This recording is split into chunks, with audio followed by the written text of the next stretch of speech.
ان الحمد لله نحمده ونستعينه ونستغفره ونعوذ بالله من شرور انفسنا ومن سيئات اعمالنا من يهده الله فلا مضل له ومن يضلله فلا هادي له واشهد ان لا اله الا الله وحده لا شريك له واشهد ان محمدا عبده ورسوله اما بعد فان خير الحديث كتاب الله وخير الهدي هدي محمد صلى الله عليه وسلم وشر الامور محدثاتها وكل محدثة بدعة وكل بدعة ضلالة وكل ضلالة في النار.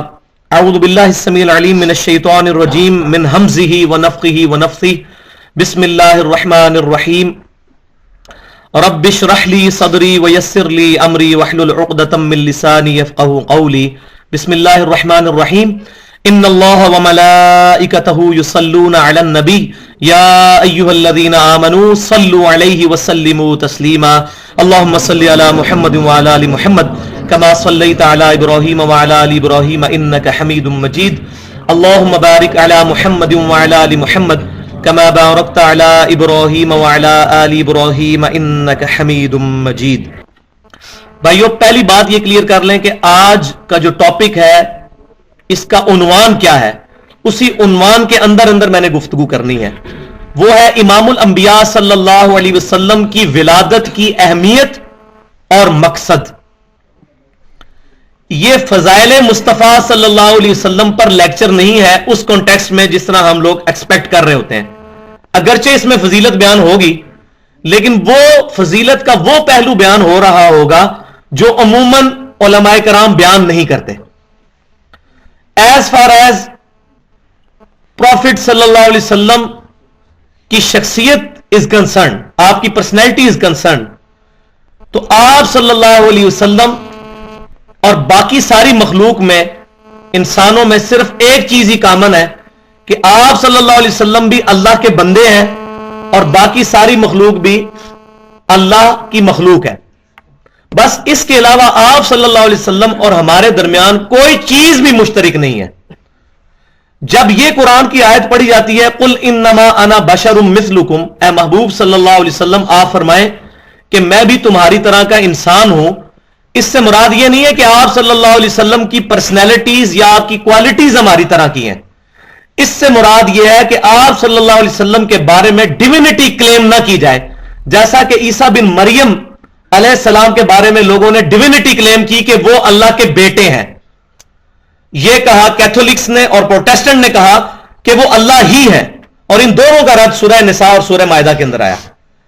تو یہ ہمیں بتایا گیا کہ نبی صلی اللہ علیہ وسلم کی مبارک شان دیکھ کر کوئی آپ کے بارے میں یہ عقیدہ نہ بنا لے کہ یہ اللہ دنیا میں انسانی شکل میں آ گیا، نعوذ باللہ، یا آپ صلی اللہ علیہ وسلم کا اللہ تعالیٰ کے ساتھ کوئی اس طرح کا رشتہ ہے جیسے کہ بیٹے اور باپ کا ہوتا ہے. اس کانٹیکسٹ میں کہا گیا کہ آپ فرمائیں کہ میں انسان ہونے میں تمہاری طرح ہوں، لیکن اس کا یہ مطلب نہیں کہ آپ کی شان وہ ہماری طرح ہے. میں مختصر اگر فی البدی اس پہ گفتگو شروع کروں تو پوری رات آپ کو بٹھا کے صرف بخاری مسلم سے میں اگر چیزیں بیان کرنی شروع کروں فی البدی ود ریفرنسز تو رات ختم ہو جائے گی اور میرے ریفرنس ختم نہیں ہوں گے. بس میں 2-4 منٹ کے اندر اس چیز کو بھی کنکلوڈ کر دیتا ہوں. دیکھیں نبی صلی اللہ علیہ وسلم کی 2 آنکھیں تھیں لیکن ہماری طرح کی نہیں. بخاری اور مسلم کی متفق علیہ حدیث ہے، آپ صلی اللہ علیہ وسلم فرماتے ہیں خدا کی قسم میں اپنی پیٹھ کے پیچھے سے بھی تمہیں ویسے ہی دیکھتا ہوں جیسے سامنے. تو ہم تو تھوڑے سے بوڑھے ہو جائیں تو سامنے بھی نہیں دیکھ سکتے. تو آپ صلی اللہ علیہ وسلم کا یہ معجزہ تھا کہ آپ کے یہاں پر آنکھ نہیں تھی، آنکھیں 2 آگے کی طرف تھی لیکن آپ پیچھے بھی دیکھ لیتے تھے. 360 ڈگری کا ویژن آپ کو کلیئر تھا، یہ آپ کا معجزہ تھا. اسی طرح بخاری اور مسلم کی متفق علیہ حدیث ہے کہ امام کائنات صلی اللہ علیہ وسلم ایک دفعہ نماز کسوف پڑھا رہے تھے، سورج گرہن کے وقت کی نماز. اس نماز کے دوران آپ صلی اللہ علیہ وسلم چند قدم آگے بڑھے اور آپ صلی اللہ علیہ وسلم نے اپنا مبارک ہاتھ یوں بلند کیا اور پھر نیچے کیا. صحابہ کرام علیہ رضوان نے نماز کے بعد پوچھا یا رسول اللہ صلی اللہ علیہ وسلم آپ نے آج وہ عمل کیا ہے جو ہم نے آپ کو پہلے کرتے ہوئے نہیں دیکھا. تو آپ صلی اللہ علیہ وسلم نے فرمایا کہ میں جب نماز میں کھڑا ہوا تو اللہ تعالیٰ نے مجھے جنت دکھائی. جنت 7 آسمانوں کے اوپر ہے اور وہاں میں نے انگور کا ایک گوشہ دیکھا، میں نے ارادہ کیا کہ تمہارے لیے اسے توڑ لوں لیکن پھر میں نے اپنا ارادہ ترک کر دیا، کیونکہ جنت کی نعمتیں وہ ہیں کہ جو نہ کسی آنکھ نے دیکھی، نہ کسی کے دل پر کھٹکا ہوا، اور نہ کسی شخص کو وہ بریف کر سکتا ہے ان نعمتوں کو. تو آپ صلی اللہ علیہ وسلم نے بھی اس نعمت پر پردہ رکھا. اس حدیث سے یہ بات بھی پتا چلی کہ آپ صلی اللہ علیہ وسلم کی 2 آنکھیں تو ہیں، لیکن وہ 7 آسمانوں کے اوپر اللہ تعالیٰ ان کو جنت دکھاتا ہے، اور آپ کا ہاتھ ہے ہماری طرح کا، لیکن آپ صلی اللہ علیہ وسلم نے 7 آسمانوں کے اوپر اس کو توڑنے کا بھی ارادہ فرما لیا. یہ بخاری اور مسلم، میں کسی چیز میں بخاری مسلم سے باہر نہیں جاؤں گا انشاءاللہ. صحیح بخاری اور صحیح مسلم کی متفق علیہ حدیث ہے کہ صلح حدیبیہ کے موقع پر جب صحابہ کرام علیہم رضوان پر پانی کی قلت ہوئی تو تمام صحابہ کرام علیہم رضوان نے ایک پانی کا پیالہ جمع کیا. بھائی یہ موبائل میرا ہے، اٹھا لیں آپ لوگ. اس کی وجہ یہ ہے کہ یہ ریکارڈنگ ہو رہی ہے، اس کی ویڈیو ریکارڈ ہو رہی ہے، اگر کسی کو چاہیے ہو نا تو وہ بعد میں مل جائے گی. اس کی وجہ سے بعض اوقات یہ بیچ میں سگنل ڈسٹرب ہوتے ہیں اسپیکر کے. تو امام کائنات صلی اللہ علیہ وآلہ وسلم کے سامنے پیالہ پیش کیا گیا، ایک پانی کا پیالہ. آپ صلی اللہ علیہ وسلم نے اپنا مبارک ہاتھ اس میں رکھا، اس ہاتھ میں سے انگلیوں میں سے پانی کے چشمے جاری ہو گئے، اور صحابہ کرام علیہم رضوان نے وضو کیا، جانوروں کو پلایا اور سٹور بھی کر لیا. جابر بن عبداللہ رضی اللہ تعالیٰ عنہ سے جب پوچھا گیا کہ یہ بتائیے کہ آپ لوگ کتنے تھے، تو جابر بن عبداللہ نے کہا کہ اگر ہم 1,00,000 بھی ہوتے تو وہ پانی زیادہ تھا. ہاں البتہ ہم اس وقت 1,500 تھے جنہوں نے ایک پانی کے پیالے سے وضو کیا، جانوروں کو پلایا، خود بھی پیا اور سٹور کر لیا. یہ بخاری اور مسلم کی متفق علیہ حدیث ہے آپ صلی اللہ علیہ وسلم کے فضائل کے چیپٹر کے اندر. تو آپ صلی اللہ علیہ وسلم کے ہاتھ ہماری طرح کے نہیں ہیں. اسی طریقے سے صحیح بخاری اور صحیح مسلم کی متفق علیہ حدیث ہے کہ نبی صلی اللہ علیہ وسلم رات کو نماز پڑھنے کے بعد سو جایا کرتے تھے، اور پھر اٹھ کر بغیر وضو کیے ہوئے فجر کی نماز کے لیے سنتیں پڑھ کے چلے جاتے تھے. تو سیدہ عائشہ نے پوچھا یا رسول اللہ صلی اللہ علیہ وسلم آپ وضو کیوں نہیں کرتے؟ تو آپ صلی اللہ علیہ وسلم فرمایا کہ ہم انبیاء کی آنکھیں سوتی ہیں، دل جاگتا رہتا ہے. تو انبیاء کرام کا وضو سونے سے نہیں ٹوٹتا، ہمارا ٹوٹ جاتا ہے. سیدنا ابوبکر صدیق کا بھی ٹوٹ جاتا ہے، شیخ عبد القادر جیلانی کا بھی ٹوٹ جاتا ہے. صحیح بخاری اور صحیح مسلم کی متفق علیہ حدیث ہے کہ نبی صلی اللہ علیہ وسلم کے مبارک پسینے کو صحابہ کرام علیہم رضوان ایز اے پرفیوم یوز کرتے تھے، اتنی خوشبو آتی تھی. بخاری اور مسلم کی متفق علیہ حدیث ہے کہ انس بن مالک رضی اللہ تعالیٰ عنہ کہتے ہیں کہ میں نے کوئی ہاتھ ایسا نہیں چھوا، کوئی ریشم کا کپڑا ایسا نہیں چھوا جو نبی صلی اللہ علیہ وسلم کے مبارک ہاتھ سے زیادہ نرم ہو، اور میں نے عطر دان جو عطر بیچنے والا عطار ہے، عطر دان کی اس میں سے ایسی خوشبو نہیں سونگی جو کہ نبی صلی اللہ علیہ وسلم کے مبارک ہاتھوں سے آیا کرتی تھی. صحیح بخاری اور صحیح مسلم کی متفق علیہ حدیث ہے کہ نبی صلی اللہ علیہ وسلم نے حجت الوداع کے موقع پر اپنے بال مبارک تقسیم کروائے صحابہ کرام میں تبرکن، اور سیدنا طلحہ کی ڈیوٹی لگائی. لیکن آج پاکستان میں کچھ بدبخت پیدا ہوئے ہیں جو عشق رسول کے نام پر یہ ساری حرکتیں خود اپنے ساتھ کر رہے ہیں. اپنے منہ کی ہڈیاں تقسیم کر رہے ہیں، اپنے بال تقسیم کر رہے ہیں، اور نعرے سنے تو لگے گا دنیا میں ان سے بڑا عشق رسول نہیں ہے. میں کہتا ہوں یہ گستاخانہ رسول ہیں، پروفٹ کا پروٹوکول لینے کی کوشش کر رہے ہیں. کیا سیدنا ابوبکر صدیق رضی اللہ تعالیٰ عنہ نے بھی کبھی اپنے بال تقسیم کیے ہیں تبرکن؟ یہ پروفٹ کا پروٹوکول ہے. اسی طریقے سے صحیح بخاری کے اندر کتاب الشروع چیپٹر میں حدیث موجود ہے کہ صلح حدیبیہ کے موقع پر صحابہ کرام علیہم رضوان کو عروہ بن مسعود جو بعد میں صحابی بن گئے رضی اللہ تعالیٰ عنہ، اس وقت کفار کے سفیر بن کے آئے تھے، انہوں نے دیکھا کہ آپ صلی اللہ علیہ وسلم جب وضو کرتے ہیں تو صحابہ کرام علیہم رضوان آپ کے وضو کا پانی نہیں زمین پر گرنے دیتے، حتیٰ کہ آپ صلی اللہ علیہ وسلم کا مبارک تھوک لعاب دان جب آپ صلی اللہ علیہ وسلم وہ بھی گراتے ہیں تو کوئی صحابی جو ہے اس کو زمین پہ نہیں گرنے دیتے، اپنے ہاتھوں پر بلکہ اپنے جسم پر ملتے ہیں. اور اگر کسی کو آپ صلی اللہ علیہ وسلم کا وضو کا ٹپکا ہوا پانی نہیں ملتا تو وہ دوسرے صحابی سے اس کی تری مل کے اپنے جسم پر ملتے ہیں. یہ سبحان اللہ تو آپ کر رہے ہیں، لیکن آپ کو جان کر افسوس ہوگا کہ ہمارے ملک میں ایسے لوگ موجود ہیں جو اس طرح کا پروٹوکول اپنے مریدوں سے لے رہے ہیں اور مثالیں دیتے ہیں. جی صحابہ دے مرشد جڑے نے وہ اللہ دے نبی سن تے تواڈے مرشد اسی ہیں، سانو اس طرح ہی تسی تعظیم کرو. ہم کہتے ہیں مرشد وہ ہے جس کو اللہ نے ہمارا مرشد بنا کے بھیجا ہے، وہ امام کائنات سید الاولین والآخرین شفیع المذنبین رحمت للعالمین سیدنا و مولانا امام اعظم محمد رسول اللہ صلی اللہ علیہ وسلم کی مبارک ذات ہے۔ آپ صلی اللہ علیہ وسلم کے علاوہ کوئی شخص ایسا نہیں ہے جو غلطی نہ کر سکے، اور آپ صلی اللہ علیہ وسلم کے بعد سوائے صحابہ کرام کے کسی بات کے بارے میں یہ گارنٹی نہیں دی جا سکتی کہ اس کی موت ایمان پر ہوگی یا نہیں۔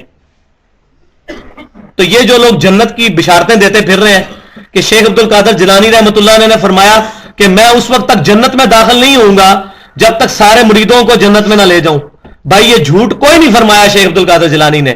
شیخ عبد القادر جیلانی رحمۃ اللہ علیہ کی جو ہمارے پاس صحیح سند سے چیز پہنچی ہے وہ تو یہ کہتے تھے کہ لوگوں نے آ کر کہا کہ حضرت عید کا چاند نظر آ گیا، انہوں نے کہا میری عید کا دن وہ ہوگا جب میں اپنا ایمان شیطان سے بچا کر قبر تک پہنچ جاؤں۔ تو جو بندہ اپنے ایمان کی فکر میں ہے وہ لوگوں کو گارنٹیاں دیتا پھرے گا، اور قیامت والے دن جب کہ انبیاء کرام علیہ السلام بھی نفسا نفسی کر رہے ہوں گے، سوائے شفیع المذنبین صلی اللہ علیہ وسلم کے کوئی شخص شفاعت کرنے کا حق بھی نہیں رکھے گا۔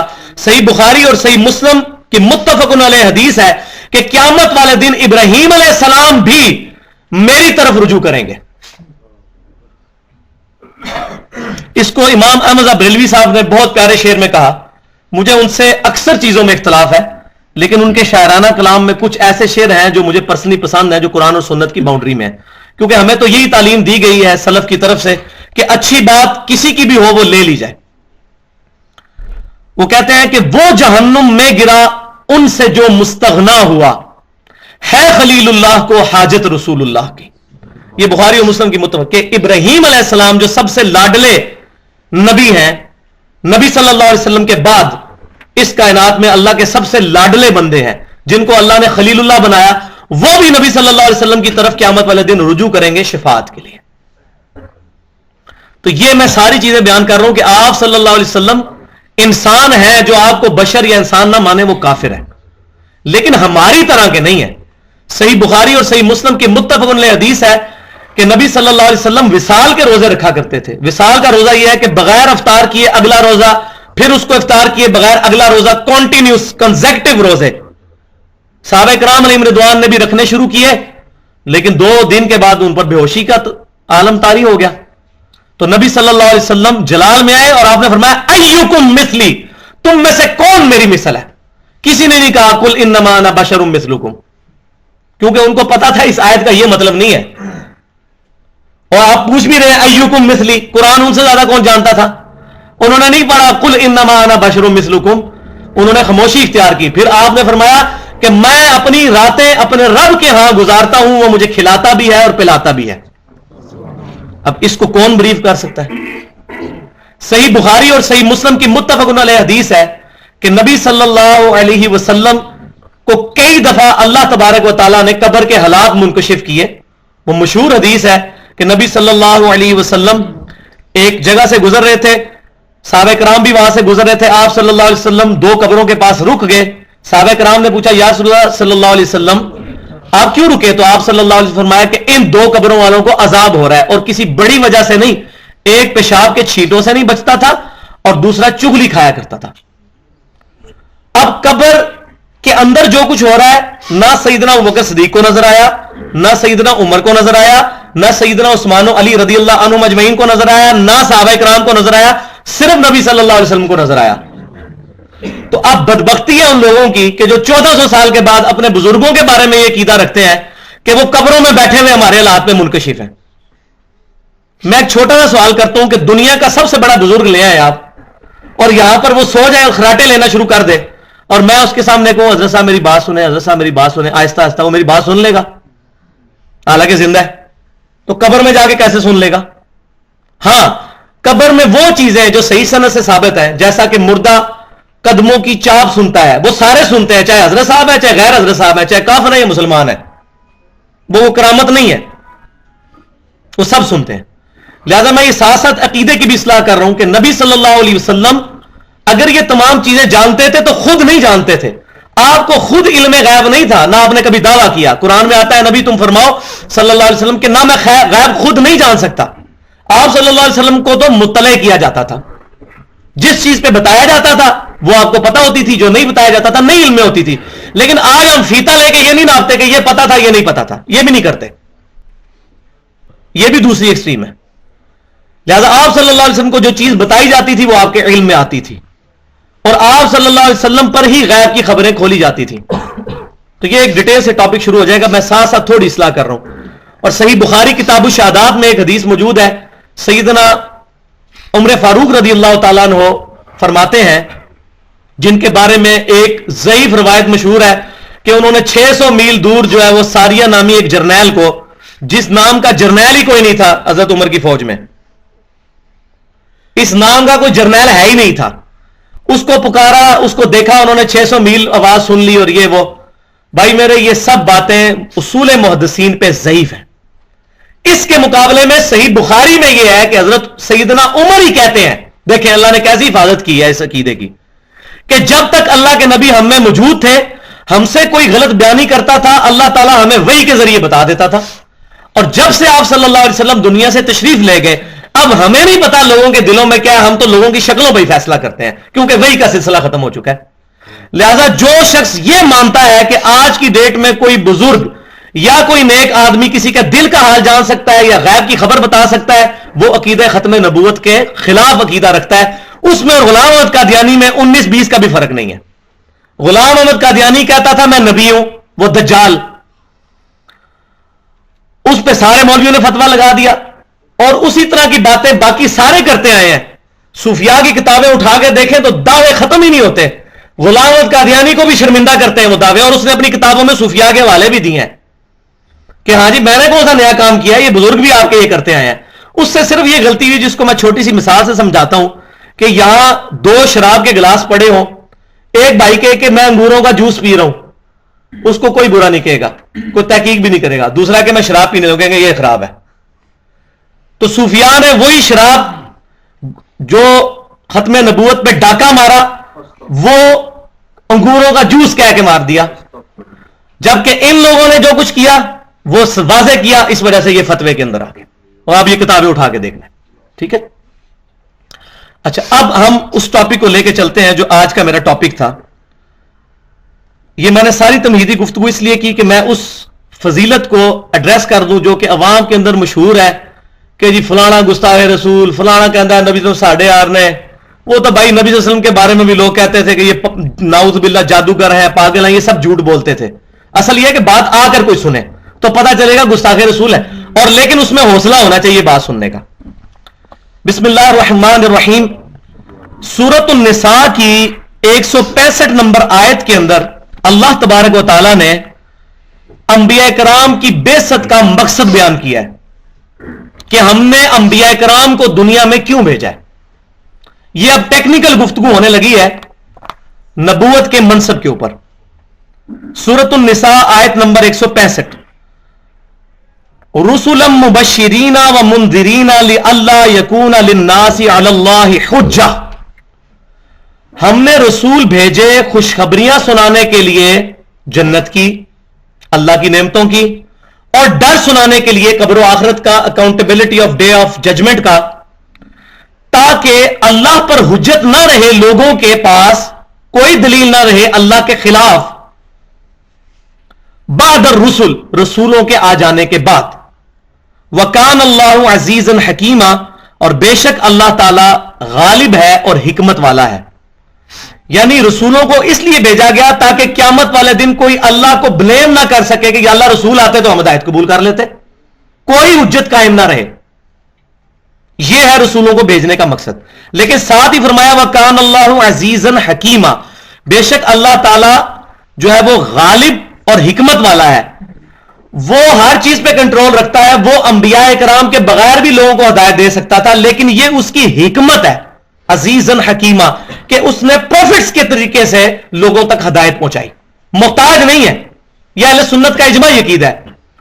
اہل سنت کہلوانے والے تینوں گروہ بریلوی، دیوبندی، اہل حدیث اس پر متفق ہیں کہ اللہ تعالیٰ رسولوں کا محتاج نہیں ہے، اس کے بغیر بھی ہدایت دے سکتا ہے.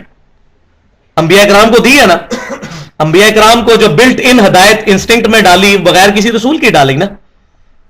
لیکن یہ اللہ نے اپنی حکمت دنیا کو جیسے اسباب کے ساتھ جوڑا، اسی طریقے سے دین کے کام کو اس طرح انبیاء کرام کے سلسلے کے ساتھ جوڑا.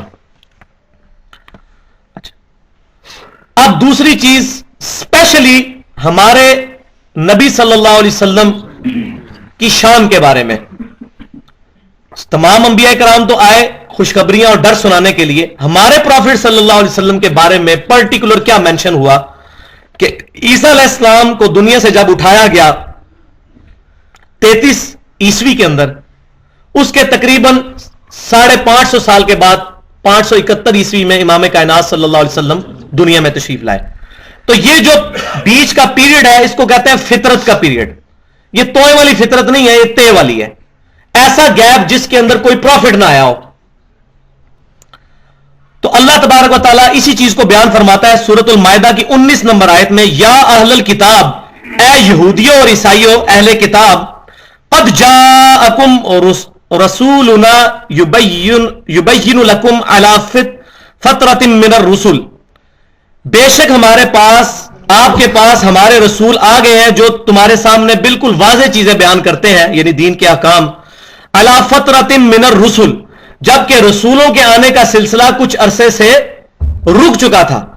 ان تقولوا ما جاءنا من بشیر ولا نذیر، کہیں ایسا نہ ہو کہ تم یہ کہنا شروع کر دو کہ ہمارے پاس کوئی ڈر سنانے والا اور خوشخبری سنانے والا پروفٹ کیوں نہیں آیا 500 سال سے، ہم اس کی دعوت کو قبول کرتے.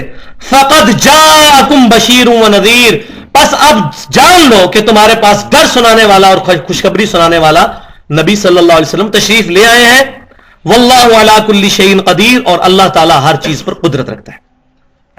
اسی ٹاپک کو مزید ایلوبریٹ کیا گیا ہے سورۃ الاعراف کی 157 نمبر آیت میں کہ نبی صلی اللہ علیہ وسلم کی پریڈکشنز تورات اور انجیل کے اندر بھی موجود تھیں، اور تمام انبیاء کرام علیہ السلام آپ صلی اللہ علیہ وسلم کی نبوت کے بارے میں خوشخبریاں دیتے چلے آئے.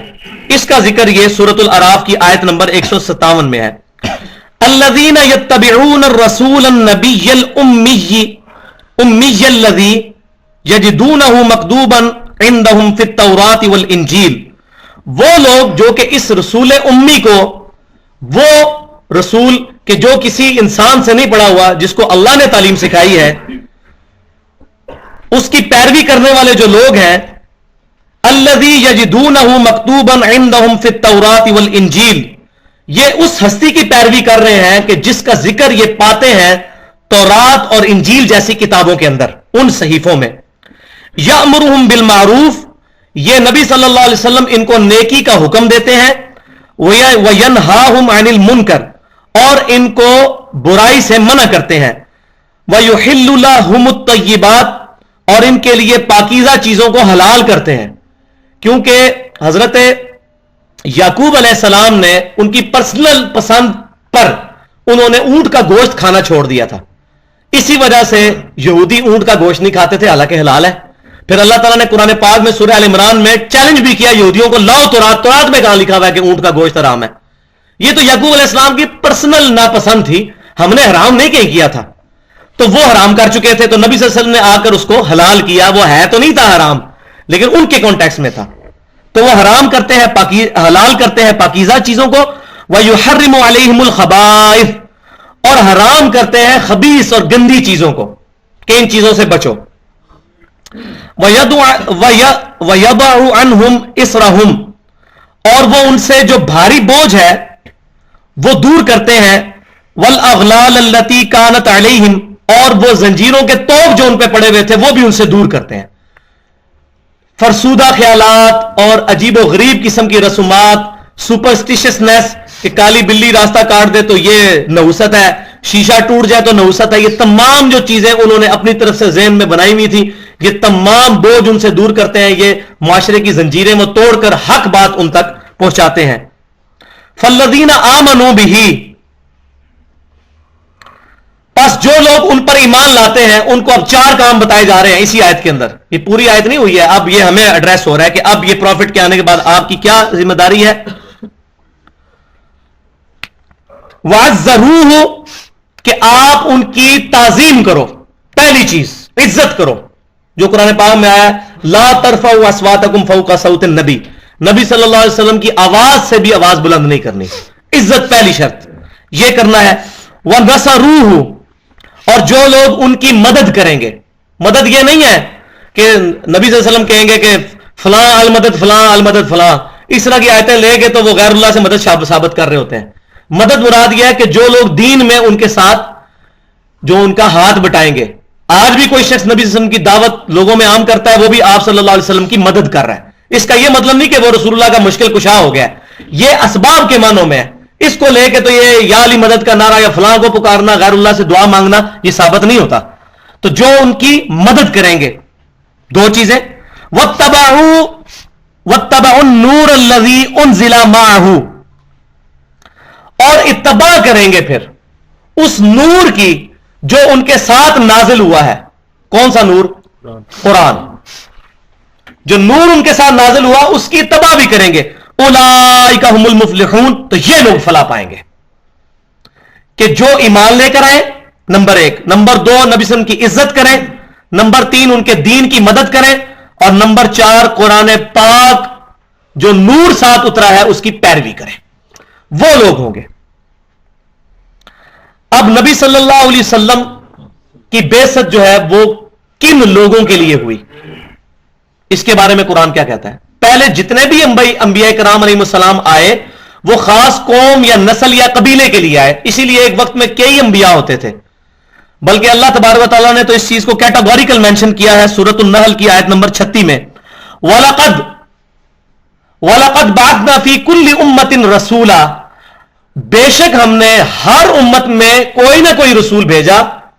کیا دعوت دے کر؟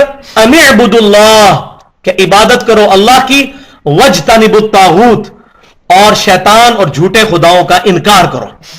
یہ ہے پرائمری مقصد تمام انبیاء کرام کو بھیجنے کا، اور ہر قوم میں عبادت اللہ کی.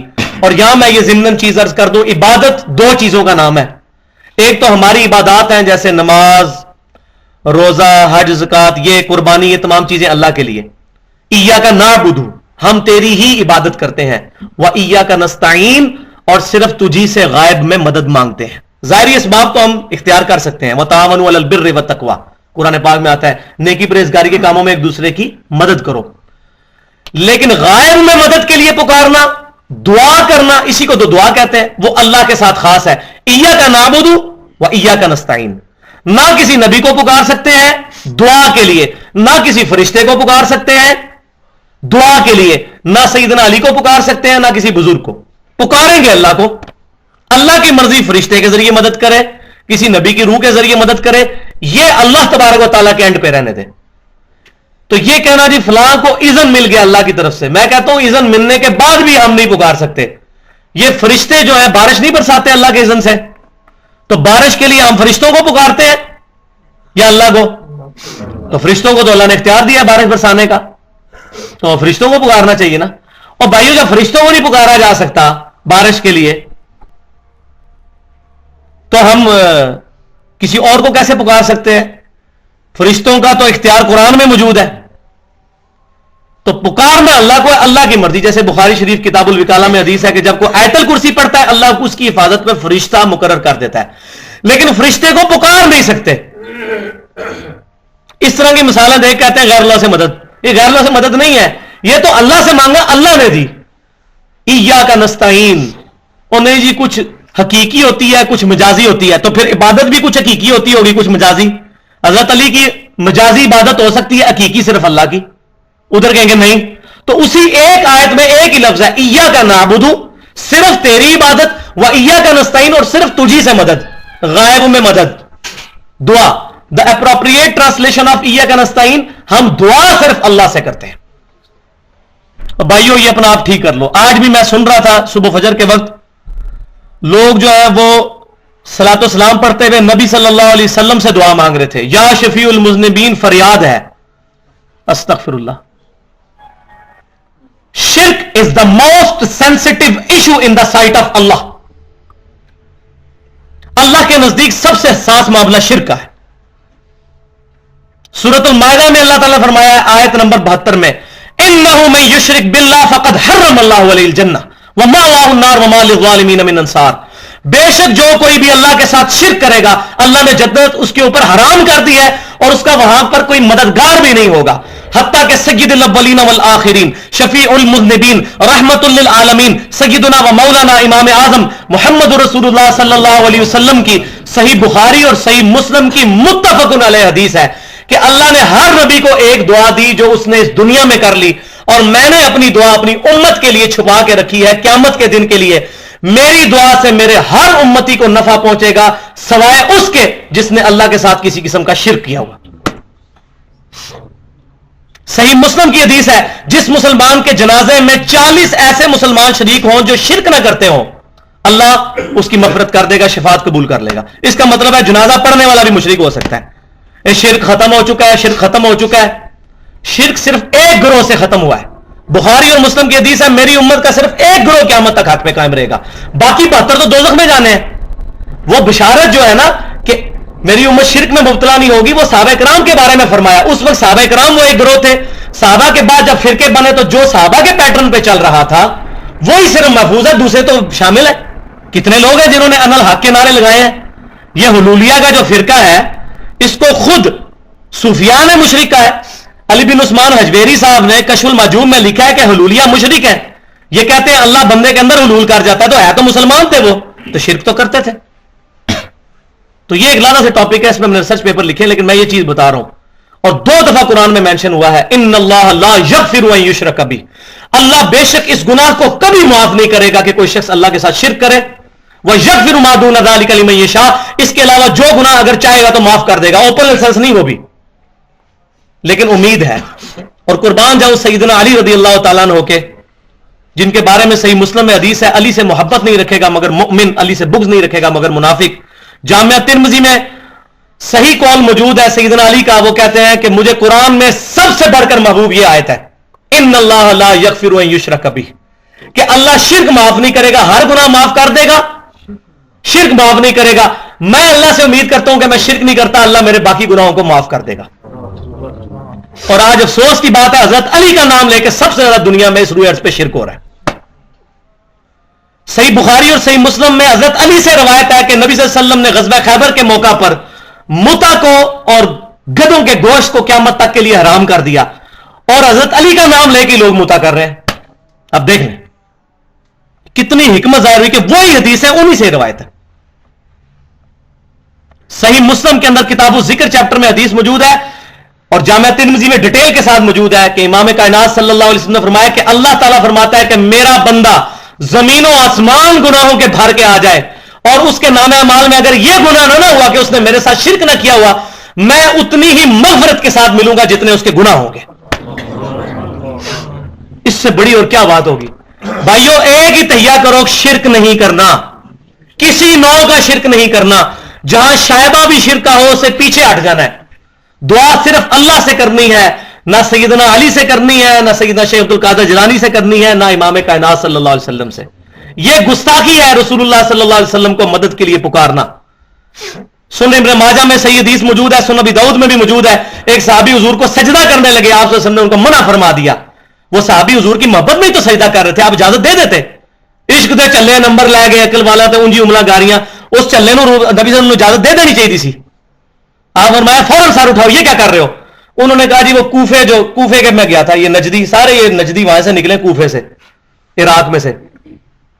کوفے میں نے دیکھا ہے کہ لوگ اپنے حکمران کو سجدہ کرتے ہیں, تو میں نے خیال کیا کہ آپ سے بڑھ کر کون حقدار ہوگا, تو آپ صلی اللہ علیہ وسلم نے فرمایا نہیں, اگر میں سجدہ کسی کے لیے جائز سمجھتا تو میں بیویوں کو کہتا کہ اپنے خامدوں کو سجدہ تعظیمی کریں اس حق کے سبب جو اللہ نے ان کو دیا. تو جب سجدہ کرنے کی اجازت نبی صلی اللہ علیہ وسلم نے نہیں دی ہے, تو کیا آپ صلی اللہ علیہ وسلم نے نعوذ باللہ اپنی گستاخی کی ہے کہ وہ صحابی سجدہ کرنے لگے تھے تو ان کو سجدے سے روک دیا؟ نہیں, آپ نے باؤنڈریز بتائی ہیں. لہذا آج جو شخص نبی صلی اللہ علیہ وسلم کو پکارتا ہے مدد کے لیے, وہ نبی صلی اللہ علیہ وسلم کی گستاخی کرتا ہے, پھینٹی لگ جانی ہے اس کی. بخاری اور مسلم کی متفق علیہ حدیث ہے, میرے حوض کوثر پہ ایسے لوگ آئیں گے جن کے میں اعضائے وضو کے چمکنے کی وجہ سے ان کو پہچانتا ہوں گا. میں ان کو حوض کوثر سے جب پلانے لگوں گا تو ان کے اور میرے درمیان دیوار کھڑی کر دی جائے گی. میں کہوں گا یا اللہ یہ تو میرے امتی ہیں, تو بتایا جائے گا کہ اے نبی صلی اللہ علیہ وسلم آپ کو نہیں پتا, آپ کی وفات کے بعد آپ کے دین میں انہوں نے بدعتیں جاری کر دی تھی اور دین سے الٹے قدم پھر گئے تھے, تو آپ صلی اللہ علیہ وسلم فرمائیں گے سحقن سحقن لمن غیر بعدی، ان پر پھٹکارو، ان کو مجھ سے دور کر دو جنہوں نے میرے بعد میرے دین کو بدل دیا.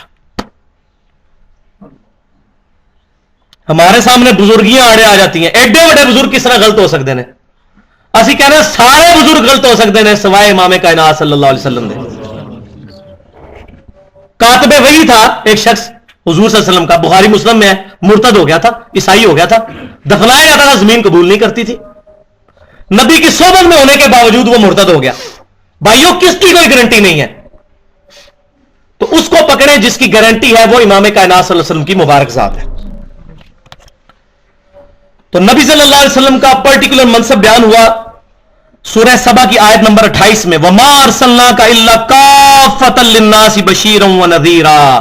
اے نبی صلی اللہ علیہ وسلم، ہم نے آپ کو تمام انسانوں کے لیے، پوری انسانیت کے لیے ڈر سنانے والا اور خوشخبری سنانے والا بنا کر بھیجا ہے. وَلَٰكِنَّ أَكْثَرَ النَّاسِ لَا يَعْلَمُونَ، لیکن اکثر لوگ اس حقیقت سے ناواقف ہیں. تو آپ صلی اللہ علیہ وسلم کی نبوت پوری انسانیت کے لیے ہے. سورۃ الانبیاء کے اندر آتا ہے وَمَا أَرْسَلْنَاكَ إِلَّا رَحْمَةً لِلْعَالَمِينَ 107 نمبر آیت میں، کہ ہم نے نہیں بھیجا آپ صلی اللہ علیہ وسلم کو مگر رحمت بنا کر تمام جہان والوں کے لیے، تمام جہانوں کے لیے. اور الحمدللہ ایسا ریگارڈ کیا کہ پھر کسی کو آپ کے بعد بھیجنے پہ بھی پابندی لگا دی. کیسا ریگارڈ ہے کہ یہ کلائمیکس ہے پروفٹس کا. اور وہ سورۃ الاحزاب کی آیت نمبر 40 میں آیا، ما کان محمد ابا احد من رجالکم ولکن رسول اللہ وخاتم النبیین. محمد صلی اللہ علیہ وسلم تم مردوں میں سے کسی کے باپ نہیں ہے، بلکہ وہ تو اللہ کے رسول اور خاتم النبیین ہے. خاتم بھی ہیں اور خاتم بھی ہیں، نبیوں کی مہر بھی ہے. مہر ہمیشہ ڈاکومنٹ کے اینڈ پہ لگتی ہے، اس کے بعد کوئی چیز ایڈ نہیں ہو سکتی. اور خاتم بھی ہیں، ختم کرنے والے ہیں. صحیح بخاری اور مسلم کی متفق علیہ حدیث ہے، میری مثال اور انبیاء کی مثال ایسے ہے جیسے بہت خوبصورت بلڈنگ ہو، لوگ گزرے اس بلڈنگ کی تعریف کریں، صرف ایک اینٹ کی جگہ خالی ہو اور لوگ کہ اگر یہاں پر وہ اینٹ لگ جائے تو یہ بلڈنگ پرفیکٹ ہو جائے، وہ ایک اینٹ میں ہوں. تو غلام احمد قادیانی دجال کہاں سے آ گیا جب جگہ ہی ایک اینٹ کی ہے؟ تو یہ جو اس نے ترجمہ کیا مہر ہے، یعنی حضور کے بعد کوئی بھی آئے گا وہ حضور کی مہر سے آئے گا. جیسے صوفیاء نے یہ کہا نا کہ حضرت علی دی مہر لگ دی ہے تو پھر ولی بنتا ہے، انہوں نے کہا جی نبی دی مہر لگے گی تو امتی نبی آئے گا. یہ سیم اینالوجیز وہاں سے چلی ہیں. مہر لگتی ڈاکومنٹ کے اینڈ پہ، اس کے بعد کوئی چیز نہیں. حدیث نے مزید بریف کیا بھائی ہی ایک اینٹ کی جگہ خالی، دوسری اینٹ کہاں سے لگ سکتی ہے؟ اور سنن نبی داؤد میں صحیح حدیث موجود ہے، میری امت میں 30 جھوٹے دجال پیدا ہوں گے، ہر شخص کہے گا میں اللہ کا نبی ہوں. آپ نے فرمایا کہ حالانکہ انا خاتم النبیین لا نبی بعدی، میں آخری نبی ہوں، نبوت کے سلسلے کو ختم فرمانے والا ہوں، میرے بعد کوئی نبی نہیں ہے. کیٹاگوریکل ڈنائی ہے. آپ اسلم کے بعد کوئی نبی نہیں، کوئی کشف نہیں، کوئی الہام نہیں، کوئی غیبی خبر نہیں، سوائے ایک چیز کے وہ خواب ہے. اور وہ بھی آپ اسلم کی بخاری مسلم میں حدیث ہے کہ خواب یا شیطان کی طرف سے ہوں گے یا اللہ کی طرف سے. اس کو بھی پھر حدیث پہ ہی چیک کرنا ہوگا، قرآن پہ ہی چیک کرنا ہوگا. یہ نہیں کہ نبی صلی اللہ علیہ وسلم کی زیارت ہوئی ہے اور آپ صلی اللہ علیہ وسلم فرمایا کہ فلاں بزرگ کے قبر کی مٹی چاٹو تو تمہیں فیض مل جائے گا. پوری زندگی آپ صلی اللہ علیہ وسلم تو اپنے لیے دعا کرتے رہے. الموطا امام مالک میں صحیح سند سے موجود ہے، مسند امام احمد میں، اللہم لا تجری قبری وثن یعبد، اللہم لا تجعل قبری وثن یعبد. اے نبی، اے اللہ میری قبر کو ایسا بت نہ بنانا کہ لوگ پوجنا شروع کر دیں. تو آپ خواب میں آگے یہ کہیں گے کہ جا کے باہول ملتانی کہ جو ہے وہ جا کے مزار کی قدم بوسی کرو. یہ لکھا ہوا کتابوں میں، فلاں کو اسلامی بھائی کا بیان ہے، اس کو خواب میں آیا، پھر وہاں پہ اجتماع ہوا. یہ سب جھوٹ ہے بھائیوں. اور اس کو چیک کرنے کا طریقہ یہ ہے کہ کبھی بھی کوئی بریلوی دیوبندی کا خواب نہیں مانے گا، دیوبندی بریلوی کا نہیں مانے گا، یہ دونوں اہل حدیث کے نہیں مانے گا، اہل حدیث کے خواب نہیں مانیں گے. تو خواب کیوں پیش کرتے ہو پھر؟ قرآن و سنت نبی صلی اللہ علیہ وسلم دین مکمل کر گئے. تو امت کو جوڑنے کا طریقہ یہ ہے کہ ہم فرقہ واریت، بریلوی، دیوبندیت، اہل حدیث سے اس سے بالا تر ہو کر اسلام کے رشتے پر دیکھیں. اب نبی صلی اللہ علیہ وسلم اس امت میں کیسے اپنی ورکنگ کریں گے، وہ منصب ایک آیت میں بیان ہوا سورہ آل عمران کی آیت نمبر 164 میں. لقد من اللہ علی المؤمنین اذ بعث فیہم رسولا. آج 12 ربیع الاول کا دن بھی آ گیا. اس میں کوئی شک نہیں کہ اللہ کا احسان ہوا مومنوں پر کہ اللہ نے ان میں ایک رسول کو بھیجا، من انفسہم، انہی کے اندر سے. یتلو علیہم آیاتہ، جو قرآن کی آیات ان پر تلاوت کرتے ہیں، وَيُزَكِّيهِمْ، اور ان کا تزکیہ کرتے ہیں قرآن کے ذریعے، وَيُعَلِّمُهُمُ الْكِتَابَ وَالْحِكْمَةَ، اور پھر تزکیے کے بعد ان کو کتاب اور حکمت، یعنی قرآن اور حکمت بھی قرآن اور اس کے بعد سنت بھی سکھاتے ہیں، وَإِن كَانُوا مِن قَبْلُ لَفِي ضَلَالٍ مُبِينٍ، اور بے شک اس سے پہلے یہ لوگ کھلی گمراہی میں تھے۔ تو نبی صلی اللہ علیہ وسلم نے قرآن اور سنت کے ذریعے کایا کلب کی اور لوگوں کے دلوں کو جو ہے وہ صاف اور پاک کیا۔ اب میں جلدی جلدی کنکلوڈ کرتا ہوں، کیونکہ میں نے وہ 30 منٹ لکھا تھا، لیکن پھر میں نے دیکھا کہ یہ 1 گھنٹہ، اس کے ساتھ انصاف یہ ہے کہ 1 گھنٹے کی گفتگو ہو، اب اس میں میرے پاس تقریباً 11 منٹ رہ گئے۔ ان الدین عند اللہ الاسلام، سورہ آل عمران آیت number 19، the only acceptable religion in the sight of Allah is Islam، اللہ کے حضور قابل قبول دین صرف اسلام ہے، نہ بریلویت ہے، نہ دیوبندیت ہے، نہ وہابیت ہے، نہ شیعت ہے، اسلام، اس کے علاوہ کوئی نہیں۔ اور سورہ آل عمران میں پھر 85 نمبر آیت میں جا کے اس کو مزید کھولا، جو ہمارے منہج پہ بھی لکھی ہوئی ہے۔ یہ ہمارا منہج کیا ہے؟ اسلام کا منہج ہے۔ وَمَن يَبْتَغِي غَيْرَ الْإِسْلَامِ دِينًا فَلَن يُقْبَلَ مِنْهُ وَهُوَ فِي الْآخِرَةِ مِنَ الْخَاسِرِينَ، جو کوئی بھی اسلام کے علاوہ کسی اور دین کا طلبگار ہوا، ہم اس سے اس کا دین قبول نہیں کریں گے، ایسا شخص قیامت والے دن خسارہ پا جائے گا۔ قبر میں کیا سوال ہوگا؟ تیرا فرقہ کون سا ہے، یا ماں دینوں کا سوال ہوگا؟ تو ہم کیا کہیں گے؟ دین البریلویت، دیوبندیت، وہابیت۔ قبر میں جا کے ساروں نے یہی کہنا ہے اسلام، لیکن وہی کہیں گے جو باہر بھی اسلام کہتے ہیں۔ جو بندہ کہتا ہے وہی زبان پہ فلبدی چڑھ جاتا ہے۔ میں یہ نہیں کہہ رہا کہ بریلویت، دیوبندی اور اہل حدیث یا یہ سب لوگ کافر ہیں، نعوذ باللہ، میں یہ نہیں کہہ رہا، نہ میں ان ناموں کو کہہ رہا ہوں کہ یہ بدعت ہے، میں صرف یہ کہہ رہا ہوں کہ ان سے بالا تر ہو کے ہمیں اس ٹائٹل کو لینا چاہیے جو اللہ تعالیٰ نے سورۃ الحج کے آخری رکوع میں فرمایا، هُوَ سَمَّاكُمُ الْمُسْلِمِينَ مِن قَبْلُ وَفِي هَذَا، کہ اللہ تعالیٰ نے تمہارا، ابراہیم علیہ السلام نے تمہارا نام بہت پہلے مسلمان رکھا تھا، اور اس قرآن میں اللہ نے بھی تمہارا نام مسلمان رکھا ہے۔ جماعت المسلمین کی نہیں میں بات کر رہا، مسلمان کی بات کر رہا ہوں۔ جماعت المسلمین جو ہے وہ اس بنیاد پر باقی مسلمانوں اور اہل قبلہ کو کافر کہتے ہیں، حالانکہ تکفیر کی اجازت نہیں ہے۔ ہم تو شیعہ کی بھی تکفیر نہیں کرتے، ہم یہ کہتے ہیں کہ فلاں فلاں کا فلاں فلاں عقیدہ قرآن و سنت کے خلاف ہے، کیونکہ یہ ہمارا منصب نہیں ہے کہ ہم نبی صلی اللہ علیہ وسلم کے بعد کسی کو واضح طور پر کلمہ گو اور اہل قبلہ کو کافر کہنا شروع کر دیں۔ یہ حرکت غلط ہے، اس کی وجہ سے پھر نفرتیں پھیلتی ہیں۔ آپ کہیں گے تو کافر ہو گا، تو کافر، اب آپ اس کو سمجھا لیں، تو نہیں سمجھے گا۔ اور سورۃ الانعام کی 150 نمبر آیت یہ موسٹ سینسٹیو آیت ہے، ان الذین فرقوا دینہم، بے شک وہ لوگ جنہوں نے اپنے دین میں فرقے بنائے، وکانوا شیعا، اور گروہوں میں بٹ گئے، لست منہم فی شیء، اے نبی صلی اللہ علیہ وسلم آپ کا ان سے کوئی تعلق نہیں ہے۔ دیکھیں، استغفر اللہ، نبی صلی اللہ علیہ وسلم کا دین میں فرقے بنانے والے سے کوئی تعلق ہی نہیں ہے، اور پاکستان میں ہم نے انڈیا کے 2 شہروں کے نام پر فرقے بنا کے مسجدوں کے باہر لکھے ہوئے نام، دیکھ لیں آپ، انڈیا کے شہروں کے نام ہے، ہماری مسجدوں میں لکھے ہوئے ہیں، مسئلے کے حق اہل سنت و جماعت دیوبند، یہ انڈیا کے شہر ہے۔ اس کی بجائے صرف لکھ دیا جائے اہل سنت، یا اس کو بھی چھوڑ دیں، صرف لکھ دیا جائے ھذا بیت اللہ، کافی ہے، سمجھایا جائے، امت کو جوڑے بجائے توڑنے کے۔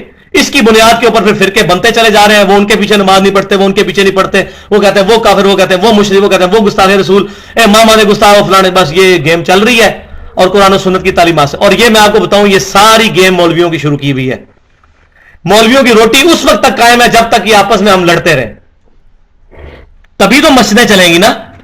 ایک بندہ مسجد میں کھڑا ہو گیا، جی میرا کسی فرقے کا تعلق نہیں ہے، میں تو نماز پڑھا رہا ہوں، چک کے باہر سٹن گے، کہیں کہ مسجد بڑی بریلویاں پیسے تو کہڑا آنا، میں مسلمان ہاں، مسجد اہل حدیث نے بھائی تو کتنے آگے مسلمان واڑا ہے وچ، تو کوئی مسلمان نہیں واڑ سکتا۔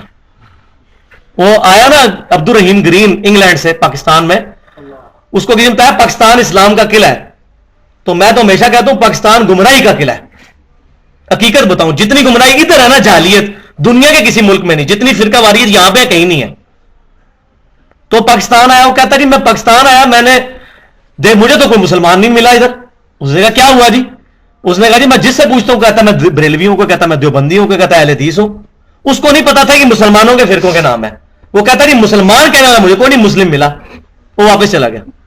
اور یہ کتنا بڑا المیہ ہے، کتنا بڑا المیہ ہے۔ اس کا یہ مطلب نہیں کہ بریلوی دیوبندی اہل حدیث مسلمان نہیں ہے، لیکن کیا ضرورت ہے کہ وہ ٹائٹل جو اللہ نے دیا ہے وہ بیک میں، جی ہم قبر پہ جاتے ہیں تو بیک میں کیدا ہوتا ہے کہ اللہ سے مانگ رہے ہیں، اللہ نو بیک کیوں کیتا ہوا جی؟ سامنے اللہ کو منگو. تو یہ بیک میں کیدا کیوں؟ ہم مسلمان ہیں، سامنے لے کے آؤ مسلمان ہو، تو اپنے آپ کو دعویٰ کرو کہ ہاں میں مسلمان ہوں. اور اب سورۃ الانعام کی 153 نمبر آیت، امام کائنات صلی اللہ علیہ وسلم نے، مسند امام احمد میں حدیث موجود ہے، آپ نے زمین میں ایک لکیر کھینچی ایسے سیدھی، اور دائیں بھی ایسے لکیریں کھینچی، بائیں بھی ایسے، جس کو ہم ٹیکنیکلی کہتے ہیں فش بون ڈایاگرام. ایسے ایک درمیان میں لائن، اوپر بھی یوں لائن ایسے. پھر آپ صلی اللہ علیہ وسلم نے درمیانی لائن پہ یوں انگلی کھینچی اور آپ نے یہ آیت تلاوت کی، سورۃ الانعام کی آیت نمبر 153، وَأَنَّ هَذَا صِرَاطِي مُسْتَقِيمًا، یہ ہے میرا راستہ جو کہ سیدھا ہے. اهْدِنَا الصِّرَاطَ الْمُسْتَقِيمَ صِرَاطَ الَّذِينَ أَنْعَمْتَ عَلَيْهِمْ، وہ راستہ جس پر تیرے انعام یافتہ لوگ چلے. راستے نہیں کہا گیا، راستہ ایک ہی ہے، صراط مستقیم ایک ہے. یہ نہیں سیدھے راستوں پر چاروں ہی حق نے، چاروں امام ہی حقتے نے. چار راستے کیسے؟ راستہ تو ہے ہی ایک ہے، اهْدِنَا الصِّرَاطَ الْمُسْتَقِيمَ. اور وہ ایک راستہ کس کو ملا ہے؟ نبی صلی اللہ علیہ وسلم کو. صراط الذین انعمت علیہم، اس راستے پر جس پر لوگ چل کے انعام یافتہ قرار پائے. کس کے راستے پر چل کر؟ نبی صلی اللہ علیہ وسلم کے. اور کون ہے انعام یافتہ قرار پائے؟ صحابہ کرام. اس کے بعد تو ہمیں کوئی گارنٹی نہیں، کیونکہ اس میں ماضی کا سیگا انعام یافتہ قرار پائے، تو وہی ہے، قرآن نازل ہوتے وقت تو وہی لوگ تھے. یہ ہے میرا راستہ جو کہ سیدھا ہے، فَاتَّبِعُوهُ، اس کی پیروی کرو، وَلَا تَتَّبِعُوا السُّبُلَ، اور ادھر ادھر کی راستوں کی پیروی مت کرو، فَتَفَرَّقَ بِكُمْ عَنْ سَبِيلِهِ، یہ راستے جو میں ادھر ادھر کے جو راستے لائنے ہیں، یہ تمہیں رائے راست سے، اللہ کے راستے سے بہکا دیں گے. ذَلِكَ وَصَّاكُمْ بِهِ، یہی وہ چیز ہے جس کی اللہ تعالیٰ تمہیں وصیت کرتا ہے، لعلکم تتقون، تاکہ تم بچ سکو آخرت کی جواب دہی سے. اور آخری آیت اس کانٹیکسٹ میں جو آج میں سمجھتا ہوں کہ ہم سب کے منہ پہ بہت بڑا تماچا ہے کہ یہ قرآن میں آیت موجود ہے، وہ یہاں پر لکھی ہوئی ہے، سورہ آل عمران کی 103 نمبر آیت، وَاعْتَصِمُوا بِحَبْلِ اللَّهِ جَمِيعًا وَلَا تَفَرَّقُوا، سب کے سب مل کر اللہ کی رسی کو مضبوطی سے تھام لو اور فرقہ واریت میں مت پڑو. اور بھائیو، یہ مسلمانوں کو ایڈریس ہو رہا ہے.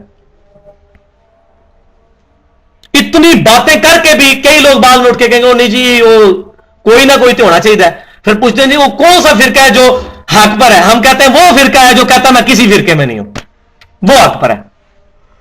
آپ مجھے بتائیں، صحابہ کرام علیہم رضوان حنفی تھے، شافعی تھے، جعفری تھے، مالکی تھے، دیوبندی بریلوی اہل حدیث تھے، کیا تھے؟ مسلمان. تو آج بھی جو اپنے آپ کو یہ کہتا ہے نا، تو وہ ہے مان علیہ وصحابی. یہ نہیں کہ مسجد میں لکھا مان علیہ صحابی اور باہر انڈیا کے شہر کا نام لکھا ہوا ہے، اس سے مان علیہ وصحابی نہیں بنے گا. مان علیہ جس پر میں اور میرے صحابہ ہیں وہ حق پر ہے. جماعت صحابہ کرام بھی اپنا مسلمان کہتے تھے، آج ہمیں بھی فخریہ، اور الحمدللہ یہ چینج آ رہی ہے. یہ میں آپ کو بتا دوں چینج کیا آ رہی ہے کہ اب پوری دنیا میں جو غیر مسلم مسلمان ہو رہے ہیں وہ اپنے آپ کو مسلمان ہی کہتے ہیں. اور امام مہدی اسی وقت دنیا میں تشریف لائیں گے جب دنیا میں مسلمان ان کو ویلکم کریں گے. ورنہ اگر اور امام مہدی جو ہے وہ بریلویوں میں آگے، دیوبندیوں نے کہنا یہ مشرک ہیں. 500 امام مہدی تو 1400 سال میں قتل ہو چکے ہیں. آپ کو پتا ہے نا اس امت میں 500 امام مہدی قتل ہو چکے ہیں جھوٹے.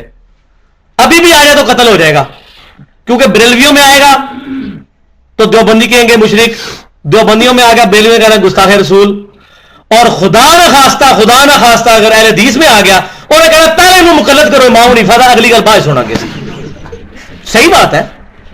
اور جاپان میں کچھ لوگ مسلمان ہوئے نا، مسلمان ہونے کے بعد ادھر سے ایک ہماری تبلیغی جماعت وہاں سے گئی، انہوں نے کہا جی مسلمان ہونا کافی نہیں ہے، اس کے بعد بھی 4 ہیں جن کے اوپر سے ایک کو پکڑنا ہے، تو وہ دوبارہ ہی کافر ہو گئے. یہ بالکل جریدے میں بات چھپی ہے. سعودی عرب میں 700 سال تک 4 مسلے رہے ہیں کعبے کے اندر. اللہ کا شکر ہے 1925 میں اٹھا لیے گئے ہیں. تو ویسے کہتے ہیں چاروں حق میں ہیں، لیکن جب انفی پڑھ رہے ہوتے تھے تو وہ شافی کہتے تھے پیچھے تو ہوندی نہیں، ہاتھی تو نہیں تھلے بندے نے، اسی تے ہاتھے بندے نے. شافی پڑھ رہے ہوتے سن تو وہ کہتے تھے اثر کا ٹائم ہی نہیں شروع ہوا، اور پھر کہتے ہیں چاروں حق پہ ہیں. یہ کتنا بڑا دھوکہ ہے. یہ تو اسی طرح میں کہوں یہ موبائل ہے، یہ کہیں یہ گاڑی ہے، یہ کہیں یہ موٹر سائیکل ہے، اور آپ کہیں جی چاروں ہی حق پہ ہیں. یہ کیسے ہو سکتا ہے؟ 2 × 2 4 ہی ہوگا، 2 × 2 3 نہیں ہو سکتا، 2 × 2 5 نہیں ہو سکتا، 2 × 2 7 نہیں ہو سکتا. چاروں حق پہ نہیں ہے، حق پہ ایک ہے، امام کائنات صلی اللہ علیہ وسلم. باقی سب فالوور ہیں، وہ نبی ہیں، باقی سارے امتی ہیں. ہاں جو ان کے ٹریک پہ چلے گا، ان کی تعلیمات ہمیں سکھائے گا، اس کی جوتیوں کی خاک ہماری آنکھوں کا سرما. امام حنیفہ رحمۃ اللہ علیہ، ایک منٹ سر لیکچر پورا ہونے دے بھائی تھوڑی سی بس رہ گیا. امام حنیفہ رحمۃ اللہ علیہ، امام شافعی رحمۃ اللہ علیہ، امام مالک رحمۃ اللہ علیہ، امام احمد بن حنبل رحمۃ اللہ، یہ بڑے بڑے جتنے بزرگ ہیں ان کی جوتیوں کی خاک ہماری آنکھوں کا سرما، کیونکہ انہوں نے ہمیں قرآن اور سنت کی ترغیب دلائی ہے، اور سب نے فرمایا کہ ہماری کوئی بات قرآن حدیث کے خلاف ہو ہمیں چھوڑ دو، ہماری بات کو دیوار پر مار دو. یہ لوگ، ان لوگوں کا کوئی قصور نہیں، جیسے عیسیٰ علیہ السلام کا کوئی قصور نہیں ہے. عیسائیوں نے ان کے لیے ڈیوینٹی کلیم کی، عیسیٰ علیہ السلام کا قصور نہیں بلکہ عیسائیوں کا قصور ہے. عیسیٰ علیہ السلام تو وجیہ فی الدنیا والآخرہ، اللہ نے ان کی تعریف فرمائی ہے. اب آخر میں وہ ایک آیت پڑھ کے تو اپنی گفتگو کو ختم کرتا ہوں، اور وہ آیت ہے جس کے نام پر ہم نے پورا پمفلٹ بھی رکھا ہے، امام الانبیاء کی دعوت قرآن، سورۃ الانعام کی 19 نمبر آیت. بسم اللہ الرحمن الرحیم وَأُوحِيَ إِلَيَّ هَذَا الْقُرْآنُ لِأُنذِرَكُم بِهِ وَمَن بَلَغَ. اے محبوب صلی اللہ علیہ وسلم آپ فرماؤ کہ اللہ نے قرآن میری طرف اس لیے وحی کیا تاکہ اس کے ذریعے میں تمہیں تبلیغ کر دوں، اور جس تک بھی یہ پہنچ جائے وہ قرآن کو ہی لے کے چلے. نہ فضائل اعمال سے تبلیغ کرے، نہ فضائل سنت سے کرے، نہ رحیق المختوم سے کرے، نہ کسی بریلوی کی کتاب سے، نہ دیوبندی کی کتاب سے، نہ اہل حدیث، اللہ کی کتاب سے قرآن. اور اسی چیز کو نبی صلی اللہ علیہ وسلم کے بارے میں صحیح بخاری میں 4460 نمبر حدیث، کتاب المغازی میں رسول اللہ صلی اللہ علیہ وسلم کی وفات کے چیپٹر میں حدیث موجود ہے. سیدنا طلحہ رحمۃ اللہ علیہ عبداللہ بن ابی اوفا سے پوچھتے ہیں، جو 86 ہجری میں آپ صلی اللہ علیہ وسلم کی وفات کے تقریباً 75 سال کے بعد فوت ہوئے، کہ یہ بتائیے کیا اللہ کے نبی نے اپنا وصی کسی کو بنایا تھا، وصیت کیا گیا خلیفہ؟ تو سیدنا عبداللہ بن ابی اوفا رضی اللہ تعالیٰ نے کہا کہ نہیں، نبی صلی اللہ علیہ وسلم نے اپنا خلیفہ کسی کو نہیں بنایا، مگر آپ صلی اللہ علیہ وسلم نے ہمیں اللہ کی کتاب پر عمل کرتے رہنے کی وصیت فرمائی تھی. اور غدیر خم کی حدیث جو ہمارے منہج پہ لکھی ہے، اس کو تو بیان کیا بغیر ہماری جو ہے وہ گفتگو نامکمل ہے، کہ نبی صلی اللہ علیہ وسلم نے حجۃ الوداع سے واپسی پر مکے اور مدینے کے درمیان غدیر خم کے مقام پر ایک خطبہ دیا، جو صحیح مسلم میں 4 حدیثیں ہیں، کتاب الفضائل میں 6225، 6226، 6227، 6228.